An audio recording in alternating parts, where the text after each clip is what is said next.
Hey there, and welcome to the KidzMatter Podcast, your go-to resource for all things children's ministry. Each week, we bring you fresh ideas, inspiring stories, and practical insights to help you lead, love, and serve kids like never before. Whether you're just getting started or you're a seasoned pro, we're glad you're here. Let's get started.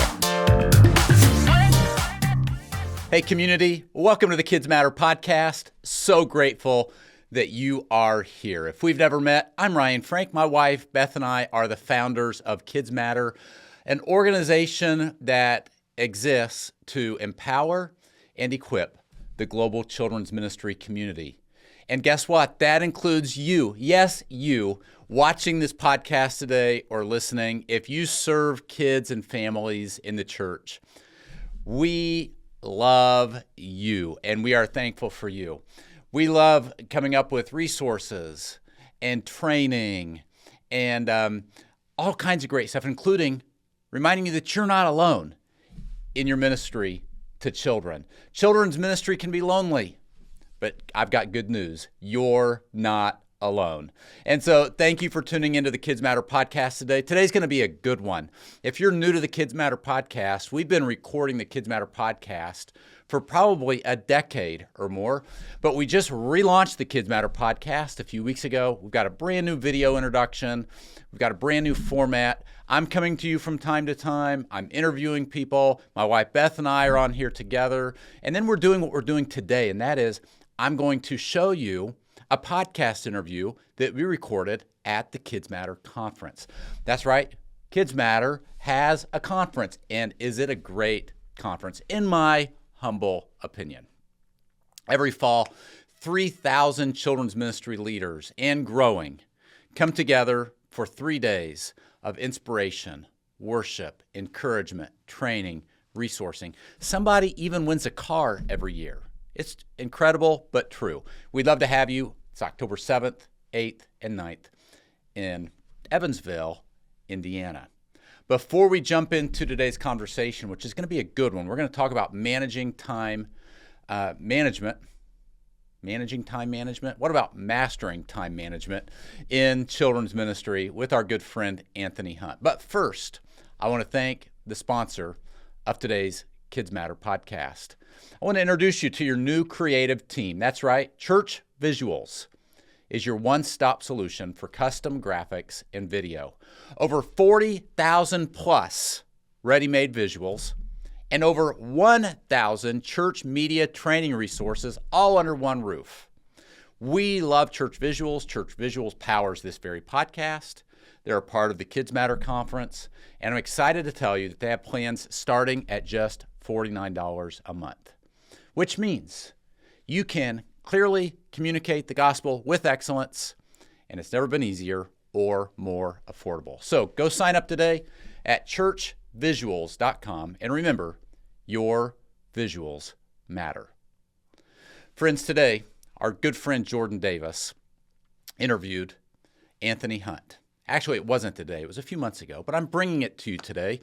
Anthony Hunt is a children's pastor in the suburbs of Indianapolis at a wonderful church called Mercy Road Church. This is actually the church where we're having the KidzMatter Retreat in just a few short weeks. Go check it out at kidmenretreat.com. Anthony is a friend of our ministry. He speaks at the KidzMatter conference. He helps us on KidzMatter Pro coaching calls. And today he sat down with Jordan Davis, and they talked about mastering time management in children's ministry. Here's a reality. Every children's ministry leader I know is busy, but they're not all productive, right? There's a big difference between being busy, where it's like you're running on a treadmill, but you're not going anywhere, and actually managing your time effectively. So I hope that you enjoy today's conversation. Without any further ado, let's get this show on the road. Boom, boom. Here is our interview with Anthony Hunt. Enjoy. All right, everybody, we're jumping into another KidzMatter podcast here at the KidzMatter Conference. We're live, and right now, got a buddy, Anthony, we're going to tell everybody a little bit about where you're at, what you're doing here in just a second. But guys, I hope you're watching this today, wherever you're watching from.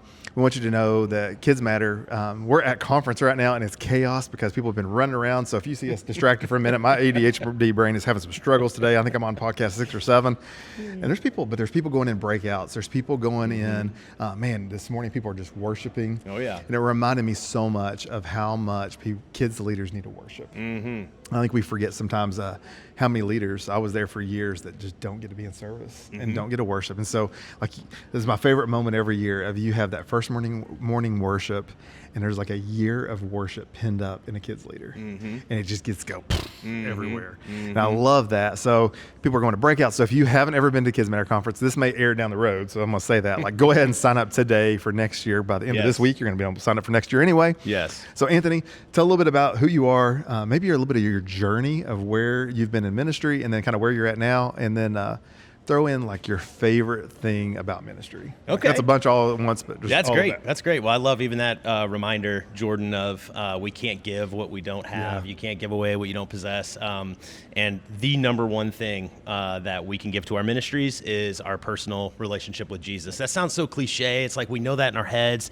And the topic we're going to talk about today is kind of like that too, where it's like we know the head knowledge, but is it really in our hearts? Yeah. Do we act it out? So, thanks for that, man. I appreciate that. My name is Anthony Hunt.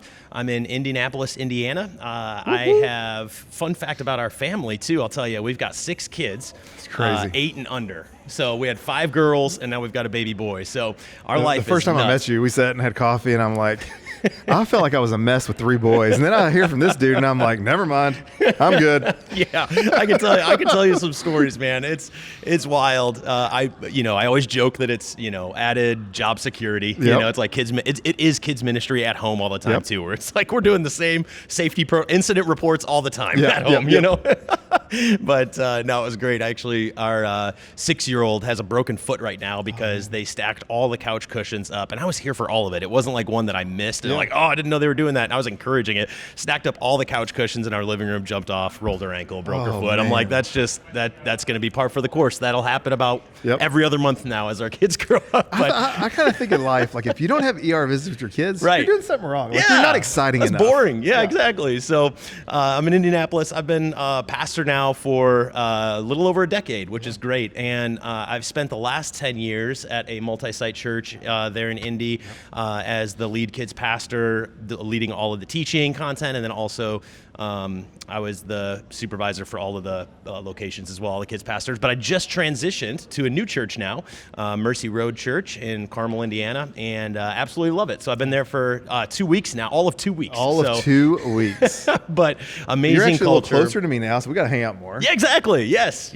absolutely. We can go to that tea spot you like. You got to go to the tea spot. Yes. That sounds great. But, I think you said favorite thing about ministry. I absolutely love the people. That might be cliche as well, but the amount and the diversity of people, the quality of people, when you get to do ministry and serve Jesus alongside some of the most healthy, faithful, humble people, and then you see stories of life change, you're on the front row of some of the greatest stories that you're like, wow, I've heard. You hear that story and it's like you couldn't even put that in a movie. What happened to that person when they met Jesus? And I get a front row seat to it. So that's amazing to do. And when you see that in kids ministry as well, I would say, now that I'm even thinking about it, I'll add another one.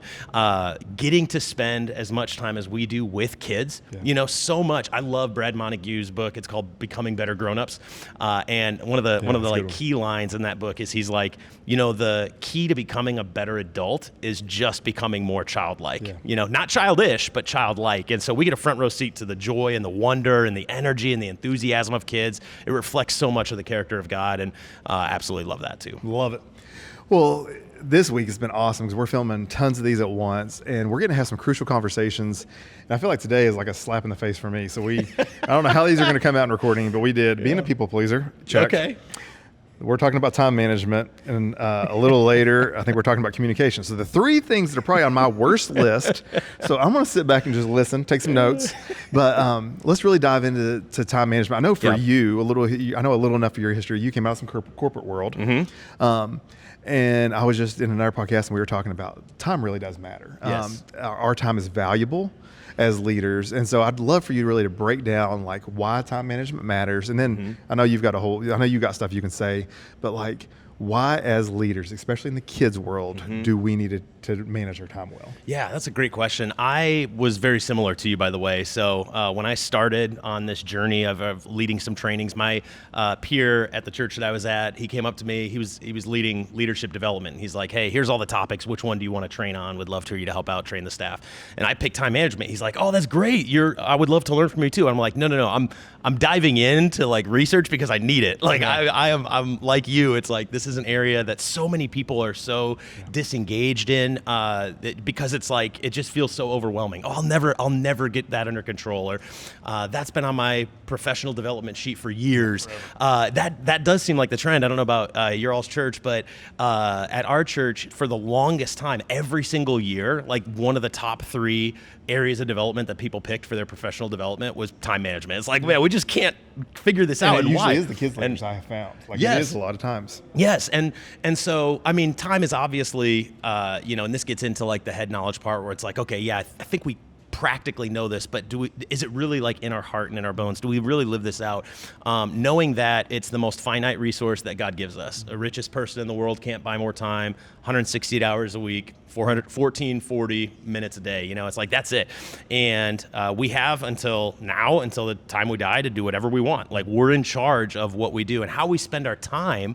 It truly does determine the direction and the quality of your life. So it's like, we could go grim here, but it's like, but in reality, like if we were on our deathbed, it's like when we reach the end of our life, what we're doing is we would probably be looking back saying, how did I spend my time? Yeah. Did I spend my time well? Did I steward what was given to me? How often do we talk to our, the people at our churches and say, we want to honor God with our time, talents, and treasures? And it's like, okay, how are we doing that? So I don't know, like when I look back at my life, if we want to think with the end in mind here, okay, at the end of my life, I don't want to look back with, oh man, I wish I would have spent my time differently. I wish I wouldn't, and these are all lessons, I'm a practitioner here. I'm a fellow learner as well. It's like, I wish I didn't please so many people or whatever that might be. I wish I didn't pursue the thing that I didn't really feel called to, but I thought I had to. Well, so you always hear that dash matters. And it's like, right. That dash is measured by time. Yes, dash exactly. between our dates of birth and death. Yeah, exactly. So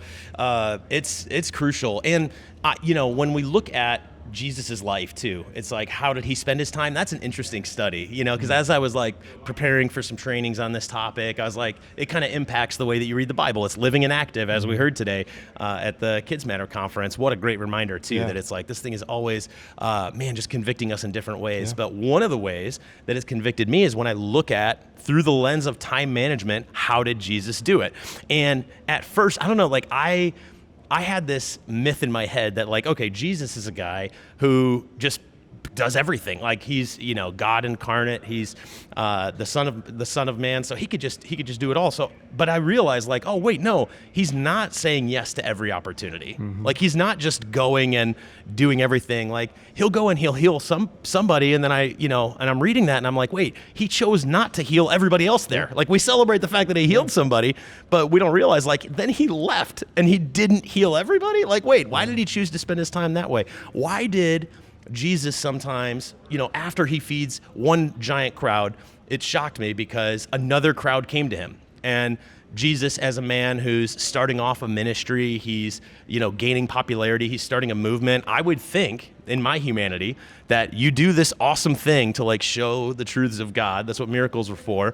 And then he says no to another crowd. It's like, what? That makes no sense. Why did he do that? He chose to go and he just knew that he needed to retreat. He went back to a lonely place in the mountain and spent time with his father. So it's like, sometimes he said yes to these opportunities. Sometimes he said no. How was he so good at it? And I think ultimately, as I'm studying Jesus's life, it just came down to, he was connected with the Father. He was regularly abiding in him, and he knew his purpose. Like he was so crystal clear on why he was on earth.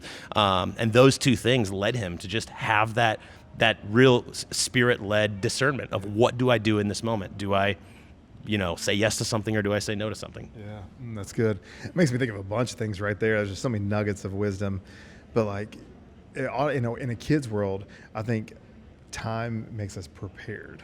Yeah. I was telling a story to somebody earlier of I'm trying to do some opportunities, and got in a relationship with somebody that I've really wanted to meet.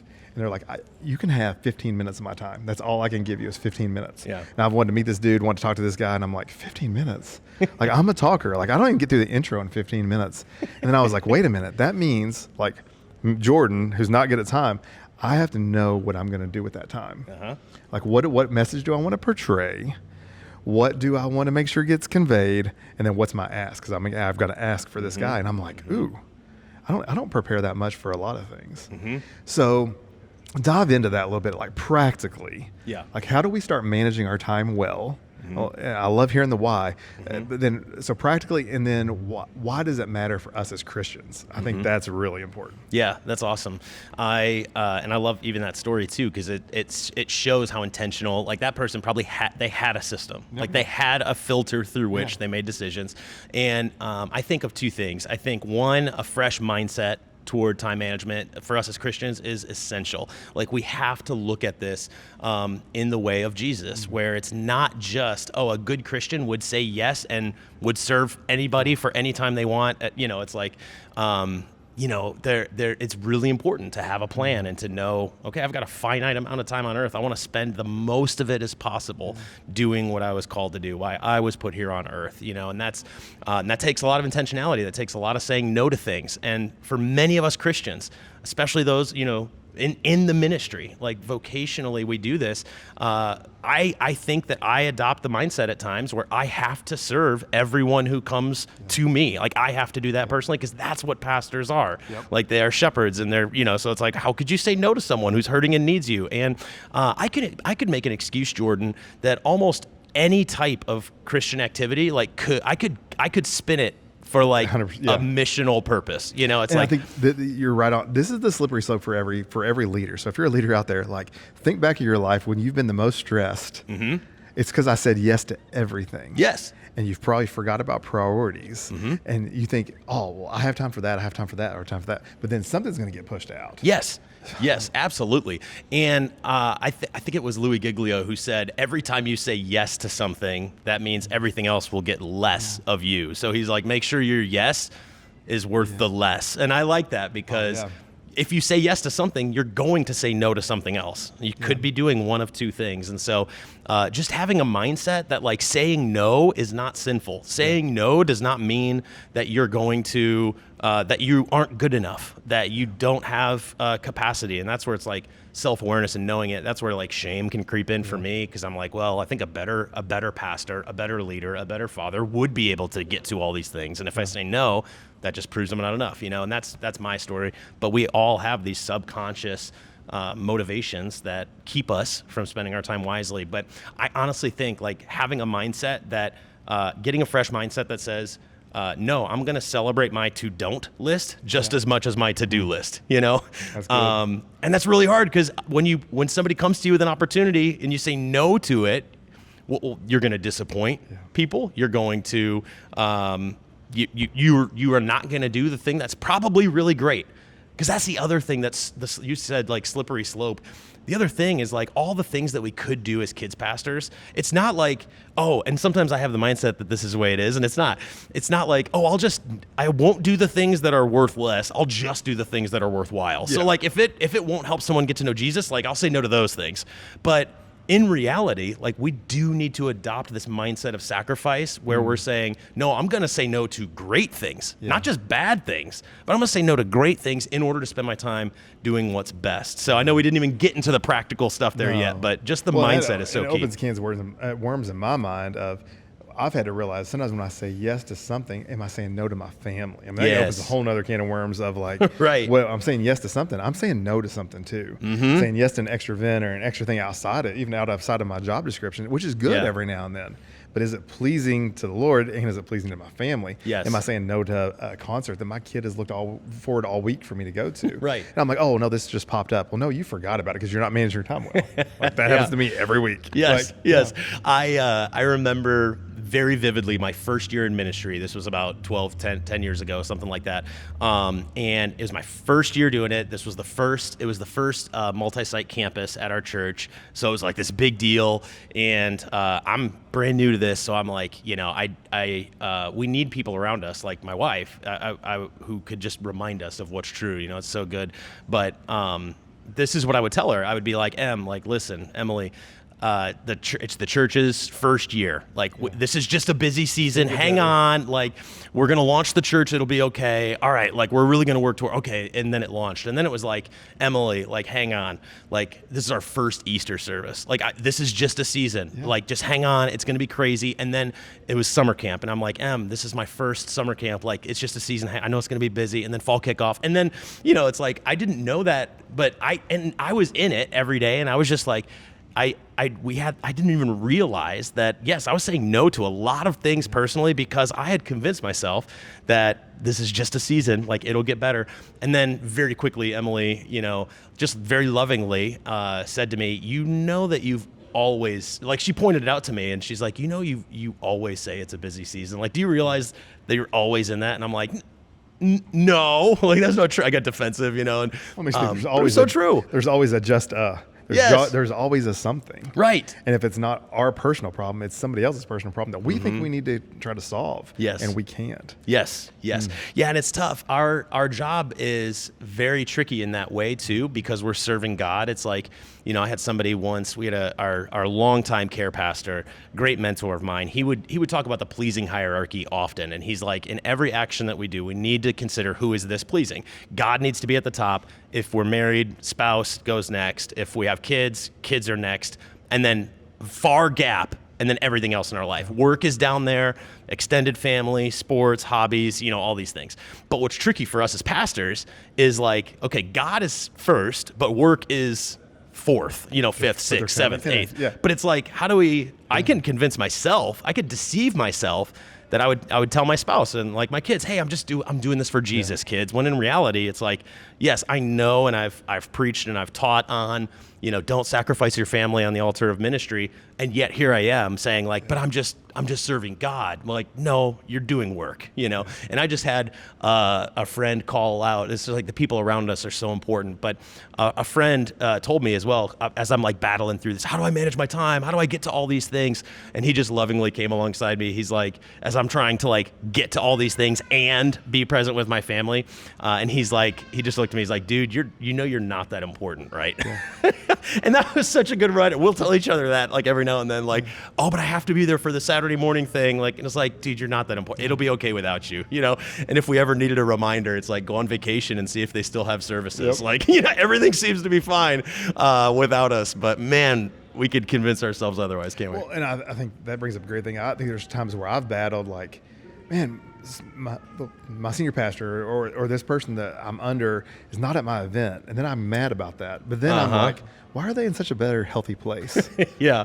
Kids ministry is not their lane. That's my job. Mm-hmm. I'm not going to their stuff, but I'm mad they're not coming to my stuff. It's wait a minute. Yes. It goes both ways. Yes. All right, Anthony. So let's get into some practical stuff. Yep. But also, I'd love to hear, you obviously have a journey in this. So can you kind of walk through the journey? I know you're a vulnerable person. Where was the bad? Probably something happened at some point. Mm-hmm. Will you tell a little of that story? Because obviously we're at a conference that's more than a story. And we're talking every of these crucial conversations, these podcasts we're talking about, there's more to the story. Yeah. And so I'd love, there's people that are watching and are going to watch this later that need that personal connection with us, I think is one thing and I think here at KidzMatter, I think we've created a community where we're vulnerable. Yeah. And I think that's what's awesome about these conversations. There's a couple on this list that are hard this week. And it's we need to have these. Yes. So I'm going to sit back and just listen for a little bit. Yeah, that's great. So before I get into the practical system that I use, it's just one of many systems that are out there. But I could tell you kind of one of the eye-opening moments for me is a season of my life where I was asking, what's been said is the most important question any leader can ask of themselves, which is, why do I do what I do? Why am I spending my time the way that I'm spending it? And I've had seasons where, I would go into work, and I think we all have this, where it's we go into work and we know what we have to do. We've got a plan. Okay, in my head, these 3 things, I've got to get them done. But I go into the office, and as I'm going in, I see someone in the lobby, so I talk with them. I end up praying for them. I end up doing Christian good things, and then, so like that's 30 minutes. And then I get a text from a friend. So I respond to that and I coordinate something else. And then I go into the office and somebody comes in the office and they're like, hey, do you have a second? I'm like, of course. Yeah, I don't have a meeting scheduled right now. So come on in. And then I go down that rabbit trail with them. And I then get an email, because it notifies me, it dings, and it's like, hey, Anthony, I need something from you. Oh, great. Let me stop what I was doing and go ahead and answer that right now. And I get to the end of the day where I was so busy and I'm exhausted, and yet I look back at 5 o'clock and I'm like, I didn't even get to the things that I said were most important in the morning. I was so busy, but I'm not getting the thing done. It's like, and that happens with all of us where we don't get to the important. It's the tyranny of the urgent, isn't it? Where, so much urgent. And that's what ministry is. There's always more urgent tasks in ministry than there is time. Period. Flat out. There's always going to be more lost people. There's always going to be, hopefully, well, maybe not. Maybe one day, we'll save everyone. But there's always more urgent tasks that demand our attention. And for me, it's like, why did I do that thing? Why do I do all of those things? And deep down, and this is where personality tests have been so helpful for me, things like the Enneagram, Myers-Briggs, Strengths Finder. It's like, okay, let me get to the core of okay, why am I saying, why do I actually live my life and my day as if I'm not in charge of how I spend my time? I'm just responding. I'm reactive. Yep. And we've got to be ruthless against reactive busyness, right? And that is something that's learned. That is not an innate born skill. At least I don't know anybody, that just kind of, Jesus, it's like maybe he's the one. But for everybody else, we have to be ruthless against doing what's natural. And for me, the tendency was, okay, why did I do all those things? Well, for me, the motivation is I want to appear competent. I want people to like me. I'm a 3 on the Enneagram. So very much so the achiever. Okay, that can be great, yet that can slip into, let me show everybody how much I can achieve. If my worth is in how much I achieve and how much I get done. I can go into a room and that chameleon type, that's one of the strengths of a 3 is I can connect with all different people. Well, I can also care too much about all the people and what they think of me. So it's when that stuff starts to override, that was the sinful motivation, is my pride and ego were at the center of how I was mismanaging my time. And that is what I was doing. Even though I was doing praying for people, being responsive to a coworker who wanted something, answering a parent's call when they call me, that's sinful mismanagement of time. Is that what it's and for me, yes, it was, because at the root of that was ego and pride. And I've had so many moments where, I just did things. This isn't necessarily on time management, but I would even trick okay, why did I do what I do? I would write kids' birthday cards.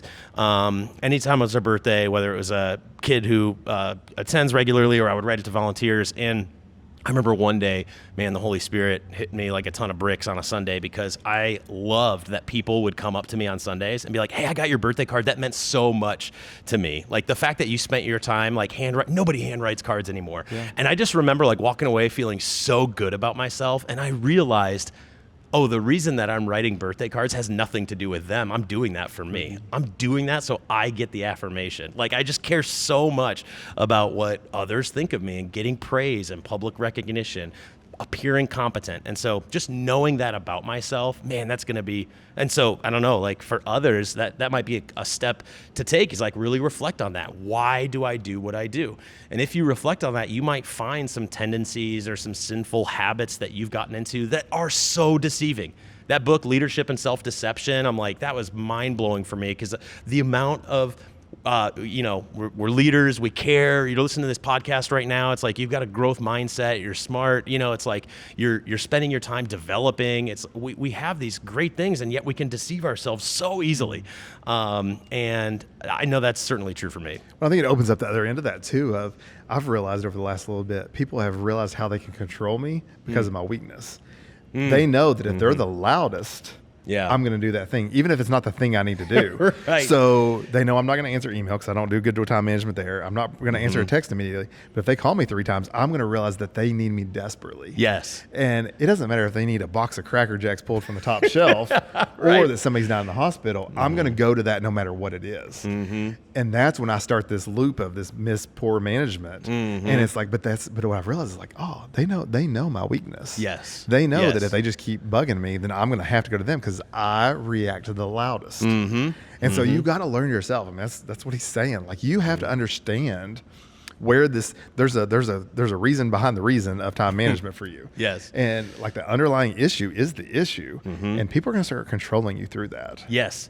And I think so often, people ask me, if they find out that I've led trainings on time management, or people like, hey, I heard you're good at time management, or you have a system, like, hey, can you tell me like what's the app that I download, or what's the quick fix. Yeah, give me like the time hacks, you know, like the blogs that are like 5 time hacks, 5 things you need to know. I love one book had the subtitle of like get twice as much done in half the time or something like that. And I love it. Like, I love that we're able to do that. But so often that's how we approach this conversation is like, okay, yeah, let me find the app or the magic bullet. And ultimately it's like, how do you get better at time management? Like so many, the answer is Jesus, it's like, but spend time with him, ask him, Psalms, search me, oh God, see if there's any offensive way within me. Like, spend time reflecting and looking at what are some of those maybe sinful, unhealthy ways that are deep within us that we don't like, and put some, ask the people around you, hey, what do you think is some unhealthy motivations for me of how I might mismanage my time? Underlying cause. A lot of reasons for that, but that's ultimately, every time I see some of those articles, I'm just like, oh, that's not the heart. Yes, those are good, and yes, you need a system, and we can talk about it, and it is important, but ultimately, like, you have to get under the thing beneath the thing, or else it's going to be very hard. It won't matter how many time hacks or productivity, time killers that you have, or whatever that is. Get to the heart of it. And I love inviting somebody in. I'm going through. I'm working on this, and so we brought somebody in to help manage my calendar for a little bit. And she's like, "Hey, I'm going to do this. We're going to go through 6 weeks, but there's an end. Yes. Like, in 6 weeks, I'm down to 2 weeks. Okay. But in 2 weeks, we're going to take your email from 5,000 emails down to none, and make them opened, and we're going to actually do this thing called a calendar for you, and I'm going to hand it back to you."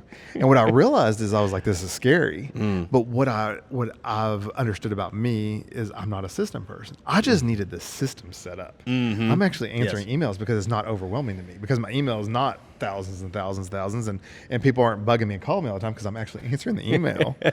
And so like, inviting somebody into that conversation and being vulnerable and saying, okay, my kids team, they're walking around here, they know I suck at it. They know I'm horrible. So quit like trying to put on this perception that I'm not. Yeah. Say, guys, I need help. Yep. Like, so Karma, one of my leaders, is like, Jordan, I will help you do your calendar, but I'm going to give it back to you. And now she's giving me back to me, and I'm like, oh, well, what I've realized is she has secretly been pulling back the amount of time she's been spending in it. And I've began to take it on. Okay. And I'm like, wait a minute, this looks great. Who did this?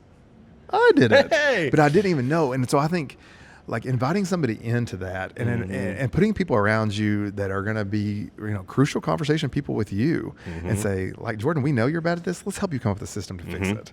Because I think I hear you saying that, like, there's not a quick fix. There's people out there that are good at it, where they have a strength in it, where I'm weak. Yes, absolutely.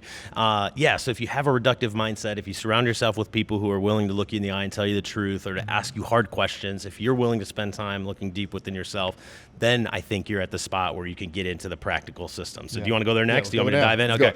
So I'm gonna mention one methodology, and that's really what it is. It's less about an app or a system or a website, and there are a lot of great ones out there, but I'm going to mention a methodology, and it's an approach. This is one of many, and it really isn't about the system that you choose, the time management methodology you subscribe to. It's just about finding something. So find something that works for you. I'll tell you what works for me.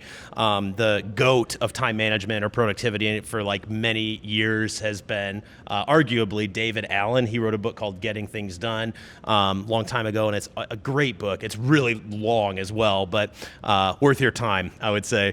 But in his methodology, it really comes down. I'm going to give you some of the core principles where, one, you establish a collection bucket. So you have some system. He calls it a collection bucket. It's just what any input that could utilize some of your time or demand some of your time goes into your collection bucket. And so what you do, that could be for you, like anything that could get your attention, it goes into the collection bucket. So some examples, it could be Asana, it could be ClickUp, it could be your reminders app on your phone, it could be a piece of paper. People are like, I'm just pen and paper, great, but the idea is to get as few collection buckets as possible, because the reality is we have so much. You mentioned like the loudest voices. We have so many voices vying for our attention. We have email, text, DMs, we have social media, we get Slack messages, Microsoft Teams messages. It's like, we get it on our watch, on our phone, on our, we have it. It's so loud and they're all over the place. And so it's like, we just like hear something ding and go work on that. But what we have to do is be really busy. I think a key behavioral change that David Allen and others teach is when something comes into your attention, anything, any type of thing that could be used for your time, requires the use of your time, anything, you don't start doing it right away. And that is such a behavioral change, because something comes at us, we start doing it, but we have to put it into our collection bucket. Doesn't matter what it is, it just cannot be in our mind. Most of us don't have one. We just kind of say like, no, I have all these areas, this vat of things, and usually it's when somebody says, hey, do you have that thing? Or I have some deadlines maybe on my calendar or something. But it's just kind of accidental where, we're intuitive in this area, but not intentional. And so we've got to remember the first thing is putting it all into a collection bucket and not just starting to work on it when it comes in. So I could go to the next points, but I don't know if there's anything there to touch on. But once you establish a collection bucket, then I think the second key practice that David Allen talks about is conducting what's called a weekly review. This is a 1-hour non-negotiable meeting with yourself. I do mine on Monday mornings. David Allen does his at the end of the week on Friday evening, so that he could be clear with his mind for the weekend and won't have to worry about anything. Sunday nights, with a ministry calendar, I find that like after Sunday, before Monday, that's kind of a good break in the action for me. But what I do is I go to my collection bucket, and that's when I sort through all of it. It is a weekly time with yourself where you are viewing all of the commitments or potential commitments from a higher level. And I tell you what, when you do this, it's a lot easier to like look at everything that came into your collection bucket and see like, oh, wow, that's 150 things or, something like that. So practically what this could look like is somebody texts me, hey, or I meet someone at the KidzMatter conference. This is a real example from an hour ago. I met someone and they're like, hey, I would love to connect with you sometime. Great. That went straight into my collection bucket. I'm not going to look at that. I'm not going to schedule it. I'm not going to touch it until my next weekly review, next Monday. Now, he might call and ask like, hey, can we set it up? And I'll be like, hey, I'll let you know on Monday. Because typically, like, that's okay with people. We don't have to, we think things are so urgent, but it's like, I think he'll be good with waiting until Monday. He respects that you have time management. I hope so, yes. So on Monday, I'm going to look at everything that was added to my collection bucket, and I'm going to sort through, and I use the Eisenhower matrix as just a frame of thinking to try to determine, okay, what of these, and that, by the way, is like when you compare things, 4 quadrants, important and urgent are the 2 axes. So I try to label them, like how this is important. I want to meet my new friend, but it's not urgent. Yeah. It's like, okay, I've got some other things in my collection bucket this week that are urgent and important. I'm going to schedule them first. So basically, I just look through everything, all of my potential commitments and ongoing commitments, and I look at what's coming up. Okay, some things that are due this week, that's going to go into my schedule. And by the way, like, my calendar is sacred ground. I was the type of person that, like, I would keep notes or tasks and I would just add them in my calendar. And I had like all these little things. I wasn't actually doing the thing at 8 a.m. It was just like a reminder. I would say if the only way that it gets on my calendar is if I'm doing that thing in that frame of time. And that was a really helpful thing for me, because it was so cluttered, and I'm like, this isn't actually how I'm spending my time. So I would try to estimate for each thing as I'm working through my collection bucket in my weekly review. All right, let me schedule the week ahead, and let me look back. So during that weekly review, I'm also looking back saying, how did I manage my time last week? Did I have any moments that I might have been influenced by that pride and ego again? Did I say yes too quickly to something? Oh yeah. What didn't I get to that I really wanted to? It's a really good opportunity. And by the way, like, it's an important thing, but it doesn't feel urgent. And so many people are like, I can't find an hour a week. I'm like, this might be the most important hour, especially if this is an area of growth for you.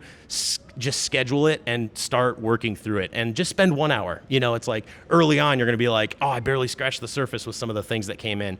But what you do is, if you could just set up a weekly review, stick to it, learn something, and then get better next week. Like, David Allen would even say the getting things done methodology. Yeah, sure, you could read the book in a week, but it takes a lifetime to master. And so there are things all the time now. I've been implementing it for years, and still, it's not perfect, but it's very helpful. It's just a rhythm of accountability where I can start to really do that behavioral change of not say yes so quickly, just slow down my yes, or I really want to do it, and I could give you some examples too, but and I understand that, a lot of people have practical questions, but when they hear that system, it's like, okay, great. I get an opportunity to do something. I get an email from my boss, and I can't just tell my boss, hey, I'll let you know next Wednesday. They're like, still don't answer right away. But yeah, so it's like, okay. Like, for me, that'd be a baby step. Yeah, just a little baby step where it's like, okay, or ask some more questions. It's like, okay, when do you need this by?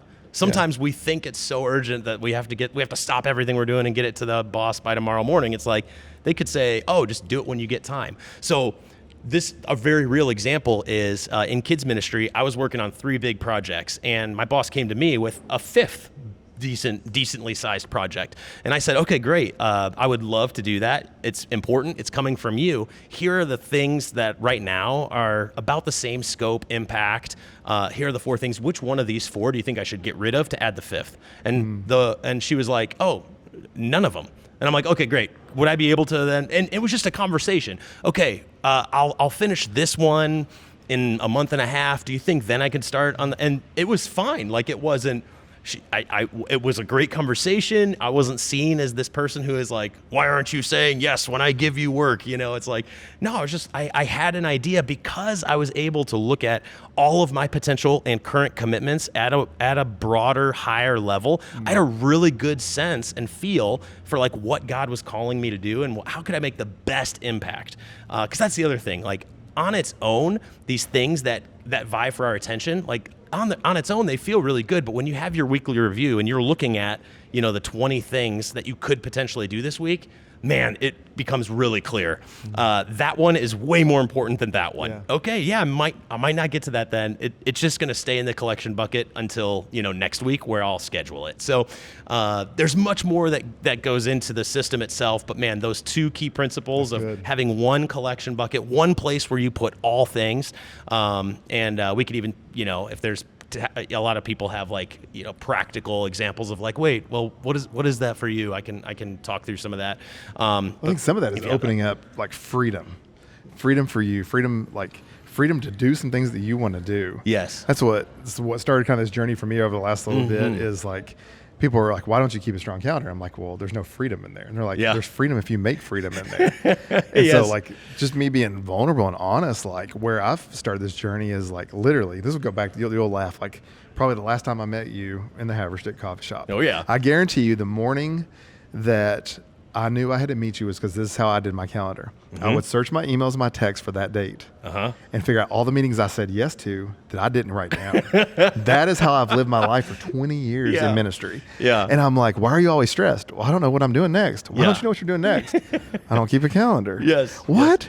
And so like, I think I've been so like confined to like no freedom, like hearing that, I'm like, man, I could schedule like an hour of just nothing for a little bit. Yes. Because I'm the type of person that never does that because I don't find joy in that nothing. But now I'm realizing that'd be the nothing is when I sit there for an hour and look at that calendar. Yeah. Put those to-do lists, fill those buckets up, like do that thing. And it's like, oh, that hour would probably give me more freedom than any other hour of the week. Yes. So that was good. That was good for me right there. That's excellent. Yes, for sure. Yeah. If you spend your time on that hour, it impacts the rest of your week, and you can just, and it gives you maybe even the confidence to maybe push back against some of the urgent things that vie for your attention. It gives you the confidence and the capability to have the discernment of like, oh no, I can't say no to that thing right now because I know what I'm doing. Yeah. I'm doing these things, and that they need my yes. Yeah. So, and it's been said too that I don't know where this quote originated, but the dullest pencil is sharper than the brightest mind, or something along those lines, where it's like,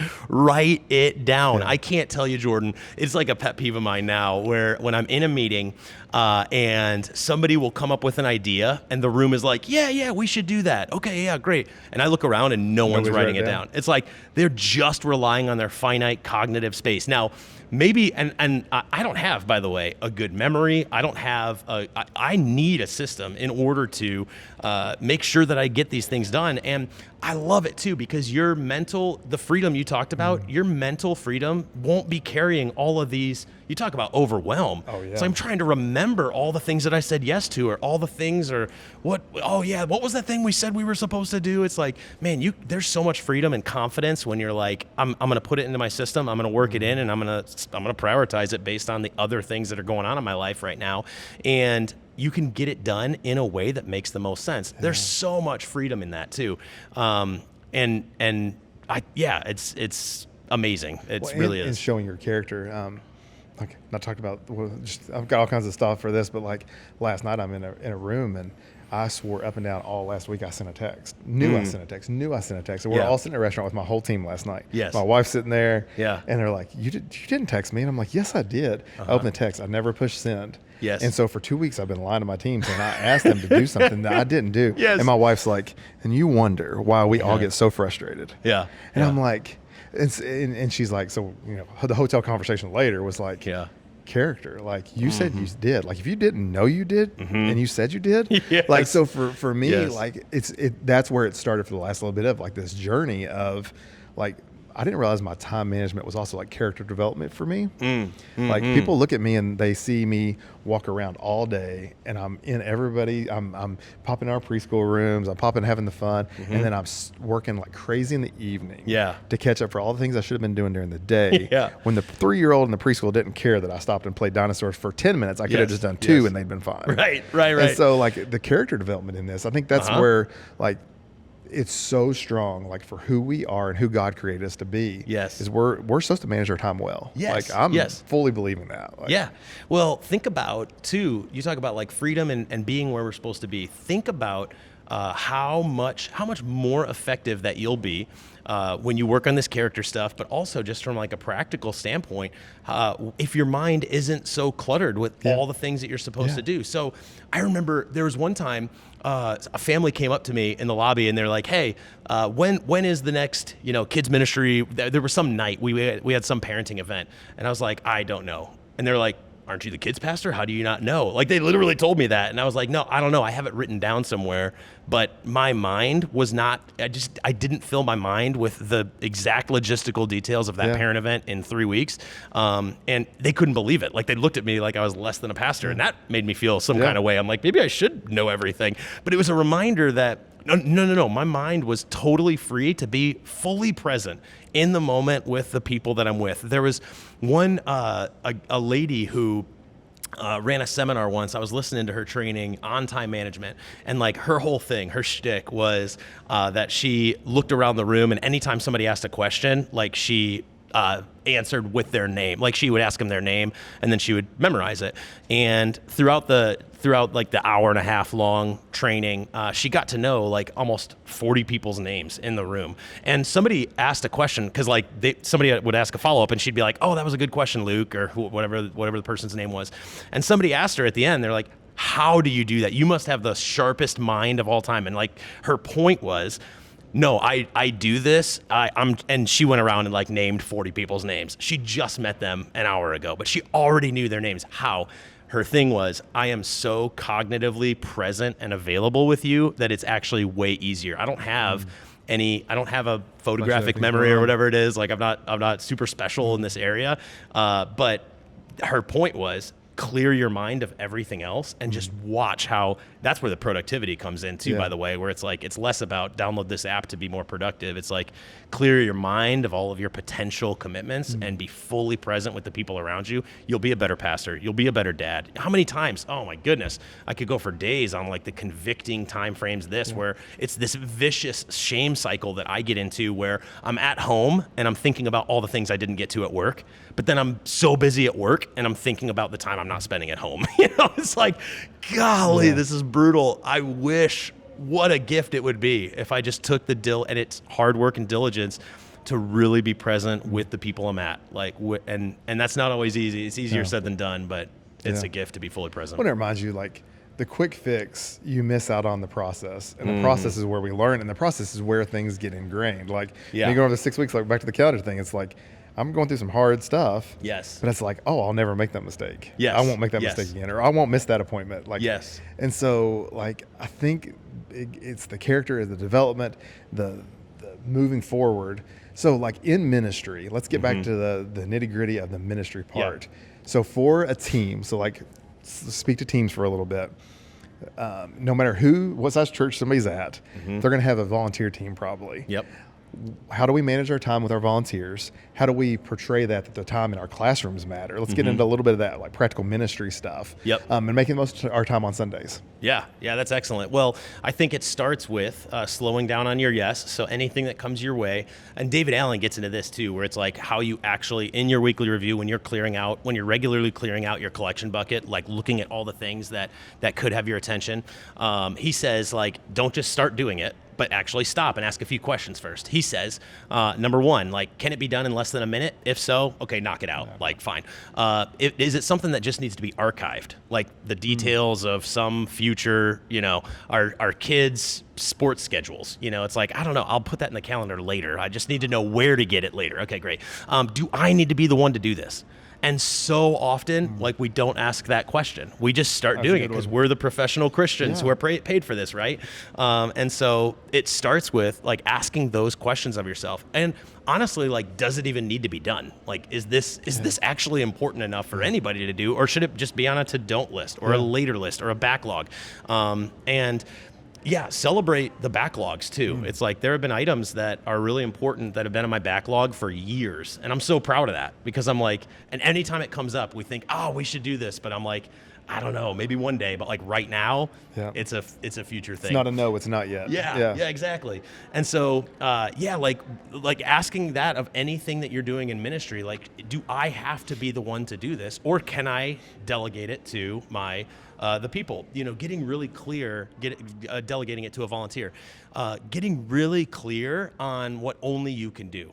So as a kids pastor, I would tell our teams all the time, there's 3 things that are crucial for any kids campus pastor, kids pastor at a location. 1, recruit volunteers. 2, train and equip volunteers. And 3, like, prepare and execute a great Sunday. Like, those 3 things are the most important parts of your job. If I could sum up your entire job description, and yours don't have to be those 3. There are other things that are important as well.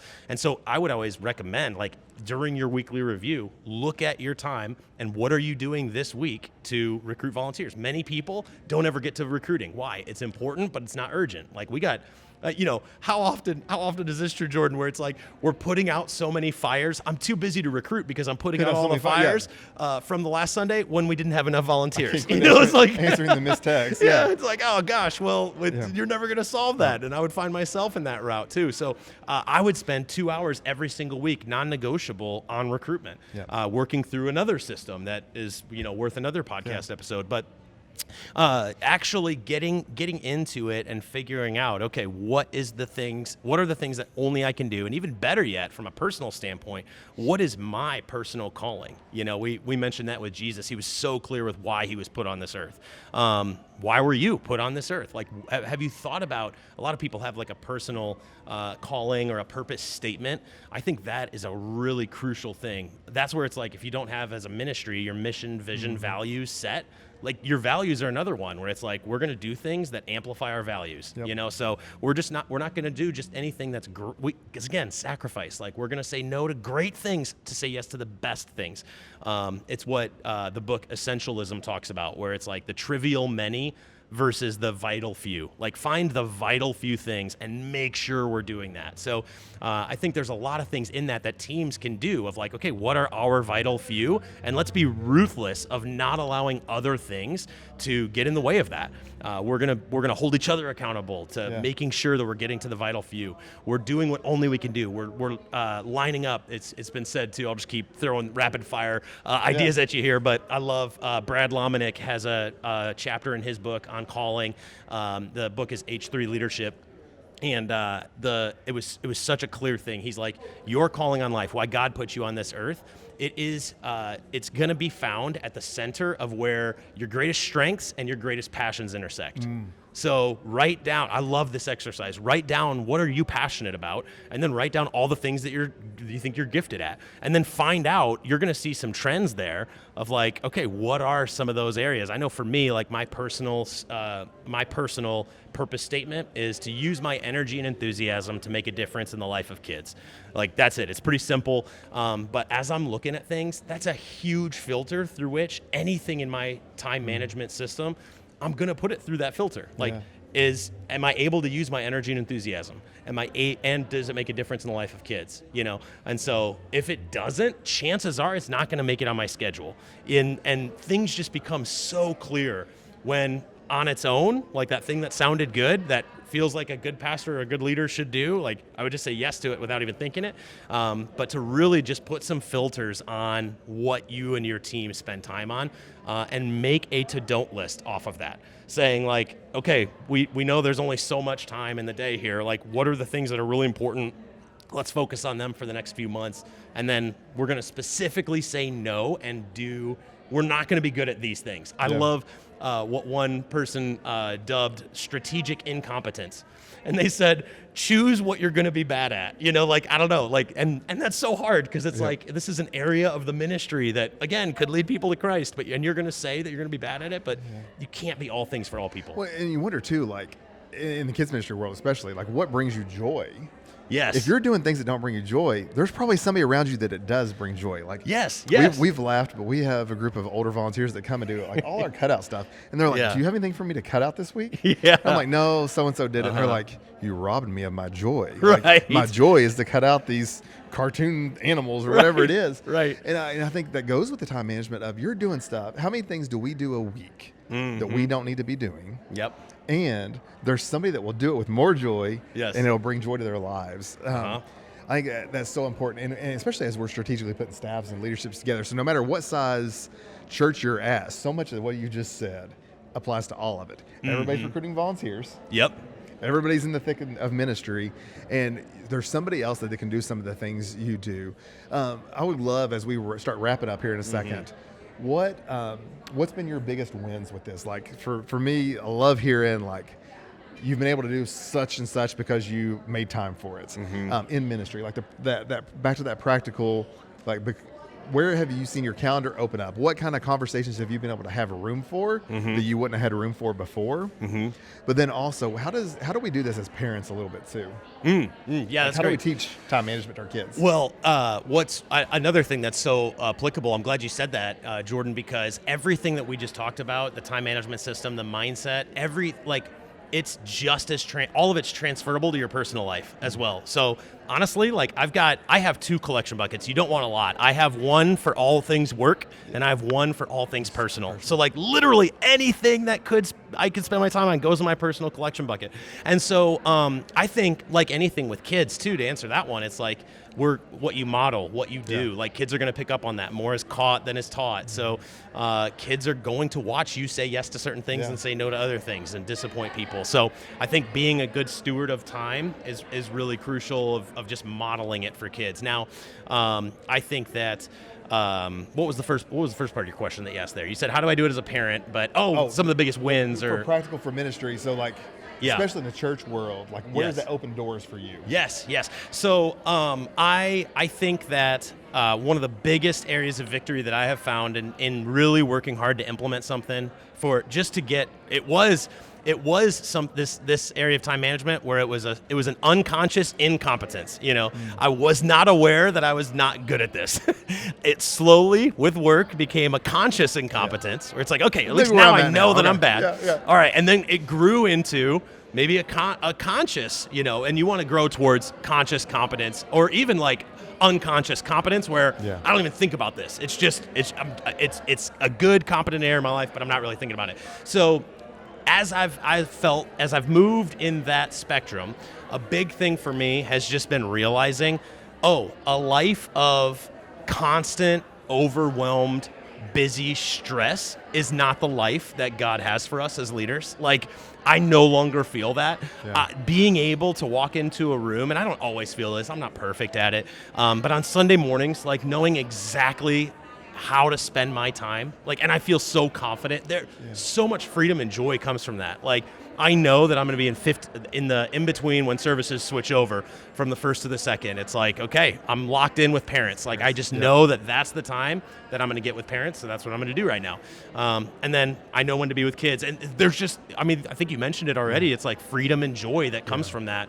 And by the way, like those areas of spontaneous ministry that could be happening, I think of when our heads are down, and we all as kids pastors, I think, have the tendency to do this, where there are so many fires. It's like you're on if you're a church that has a walkie-talkie, it's like a radio at any given moment. There's like, hey, there's four things that need your attention.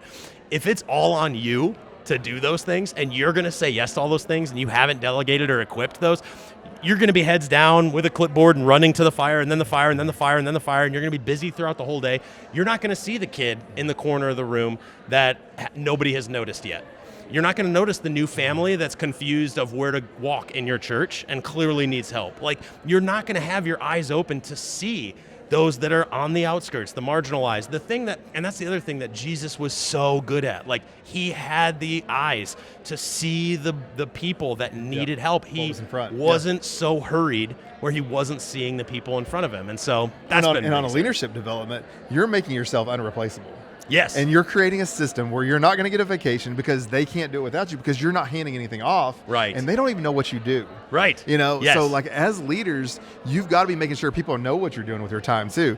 Like we laugh, but I'll video every now and then when I change something up on my order. I carry out the same strategy when I walk into church every morning. There's a light switch that nobody else knows where it's at. And so the first Sunday I missed at my church, they're like, how do you get that on? I'm like, so now I've taken a video of my walkthrough every Sunday morning because I have the same path. Oh, my goodness. And it's like, but you have to make it to where somebody else can come do your job, because that's going to open up time for you. Yes. And so that's a good piece right there of like, you've got to let people know what you do and portray that. Yeah. Yep. All right. So as we close, let's get to that last part. Yep. Like as a family, obviously, I've hurt my kids. I'm sure you've been in the same boat of like, they got to a point where dad's not going to show up because we know he's busy. Yeah. Like, how do we pass down time management to our kids?